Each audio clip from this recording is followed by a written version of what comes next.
Olá, tudo bom? Assistiu outra vez a aula inicial sobre cinemática angular? Que bom mesmo. Então vamos aplicar os conceitos de cinemática angular no ponto mais importante, tá? Que é na transmissão dos movimentos circulares. Que é aí que você vai perceber a física inserida no teu cotidiano, no teu dia a dia, tá bom? Então preste atenção porque são dois casos de transmissão de movimento circular.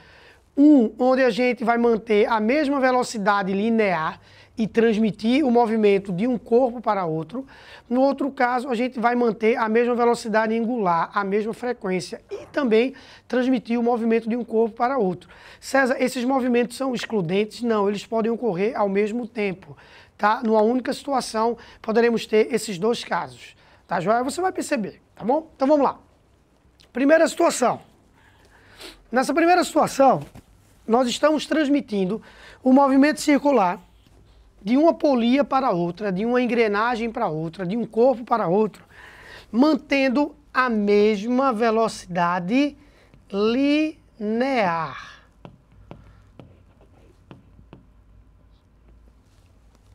Nas situações mostradas na sua telinha, a polia A e a polia B, a engrenagem A e a engrenagem B, tem a mesma velocidade linear. E eu até digo que as duas velocidades, no caso de estarem conectadas essas duas polias através de uma corrente, essas duas velocidades são iguais à velocidade da corrente, do fio que faz esse contato entre elas. Corrente, correia, fita, enfim. Então essas velocidades são iguais, tá bom? César, mas o que é que elas têm de diferente aí? São as velocidades angulares. É só você pensar comigo da seguinte forma. Essas duas polias, A e B, por elas terem raios diferentes, para elas terem a mesma velocidade linear, olha lá, VA igual a VB. Sendo que VA é ômega vezes o raio.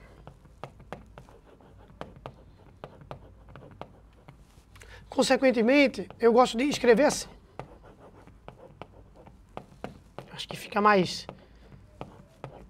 inteligente quando a gente escreve assim. Significa o quê? Significa que essas velocidades angulares e o raio são inversamente proporcionais. Então, a polia que tiver maior raio terá menor velocidade angular, gira menos.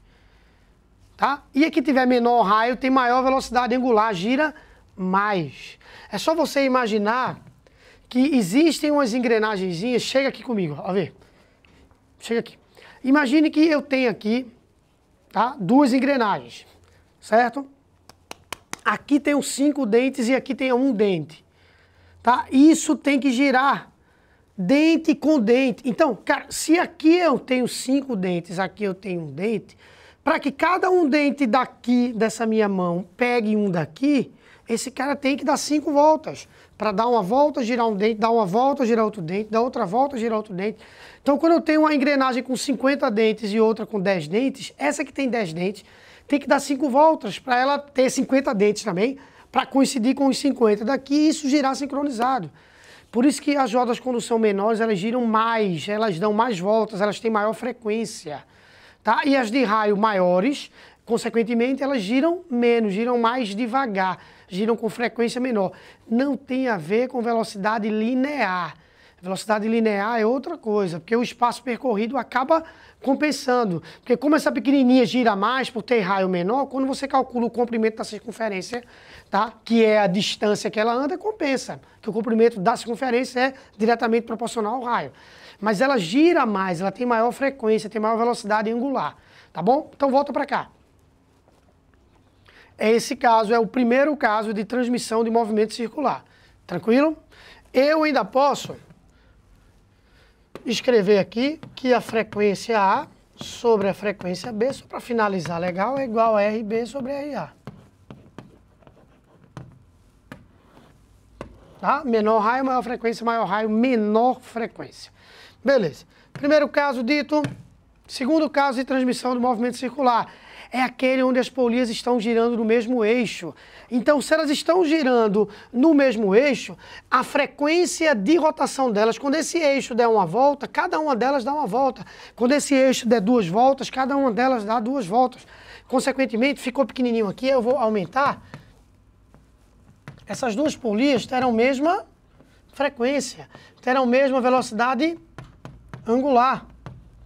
Se esse motor gira a 300 RPM, essas duas polias giram a 300 RPM. Mas elas têm raios diferentes. Então elas vão percorrer distâncias diferentes, porque o comprimento das circunferências delas é diferente. Se você olha isso daqui, ó, supondo que essa roda desse 1/4 de volta, o ponto B terá dado 1/4 de volta, o ponto A também. Então eles terão percorrido o mesmo ângulo, mas o arco que eles percorreram foram arcos diferentes. O arco de B foi menor que o arco de A. Consequentemente, não preciso nem escrever muito. VB sobre VA, RB... Opa, escrevi errado. Perdão, deixa eu apagar aqui. Agora. Ômega 1, né? Vamos para não misturar a tua cabecinha. Ômega não é V sobre R? Aqui, ó. Pronto. Aqui estamos com 1 e 2 em vez de A e B.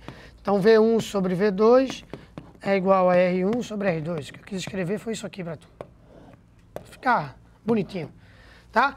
Então, quem tem maior velocidade tem maior raio. Velocidade linear.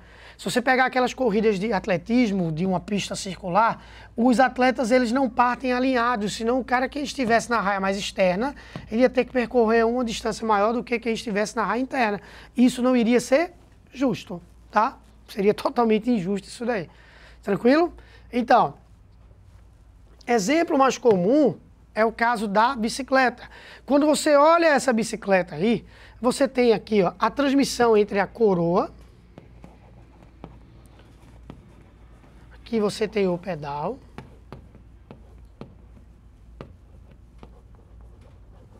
Aqui atrás você tem a catraca.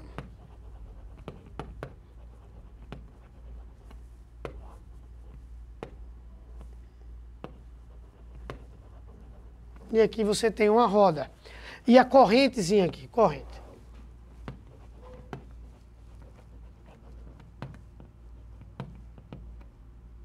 Quem é quem aí? Vê, a coroa e a catraca estão conectadas através de uma corrente. Então elas têm a mesma velocidade linear. Consequentemente, a angular da catraca, por ter raio menor, é maior que a angular da coroa. Então, imagine que o raio da coroa fosse 2 vezes maior do que o raio da catraca. Consequentemente, quando você desse uma pedalada, que desse uma volta aqui, a sua catraca iria dar 2 voltas. Sendo que a catraca e a roda estão no mesmo eixo. Então, quando a catraca desse 2 voltas, a roda também daria 2 voltas. Consequentemente, uma pedalada sua iria resultar em 2 voltas da sua roda. Então, você conseguiu multiplicar o seu movimento. Você conseguiu intensificar o seu movimento simplesmente fazendo uma transmissão do movimento circular. E aí você percebe como isso na engenharia é importante, como isso no seu cotidiano é importante. Tá? Multiplicação de movimentos, tá? Ganho de velocidade, em algumas situações ganho de força e por aí vai. Então, esse exemplo é extremamente explorado nas provas. Vamos a um exercíciozinho aqui. Vamos lá. Considere os pontos A, B e C assinalados na bicicleta da figura. Coroa, catraca e roda, respectivamente. Tá? A, coroa. B, catraca.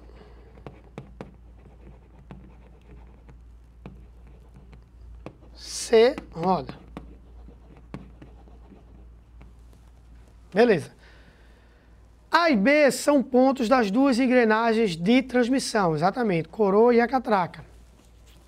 C é um ponto externo do aro da roda, exatamente, roda. A alternativa que corresponde à ordenação dos módulos das velocidades lineares VA, VB e VC nos pontos A, B e C é, bora lá. A e B têm velocidades lineares iguais. Só por curiosidade, a angular de B é maior que a angular de A. A frequência de B é maior que a frequência de A. Beleza.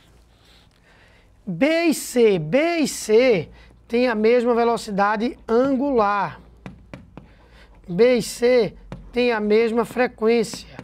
Porém, o raio de C é maior que o raio de B. Eles estão no mesmo eixo, mas o raio é o mesmo. Um é maior que o outro. Então, se o raio de C é maior, VC é maior que VB. Então, VA e VB são iguais e VB é menor que VC. Então, VA e VB iguais e VB menor que VC. Tá? Então, isso aí é o exemplo mais comum que existe de transmissão de movimento circular e uniforme. Tranquilo? Então, volta comigo aqui. Na próxima aula, a gente vai resolver exercícios sobre esse tópico. Assista de novo essa aula. Veja, a gente não tem esse poder de adivinhar exatamente o que irá cair, porque as questões do Enem, elas são sorteadas por um banco de questões e nós acreditamos fielmente que isso ocorre. Porém, a gente pode garantir que nesse banco de questões de ciências da natureza, mesmo havendo sorteio, existem muitas questões de movimento circular. Então, a probabilidade nesse sorteio, tá, nesse arranjo, cair uma questão de movimento circular e uniforme é muito grande.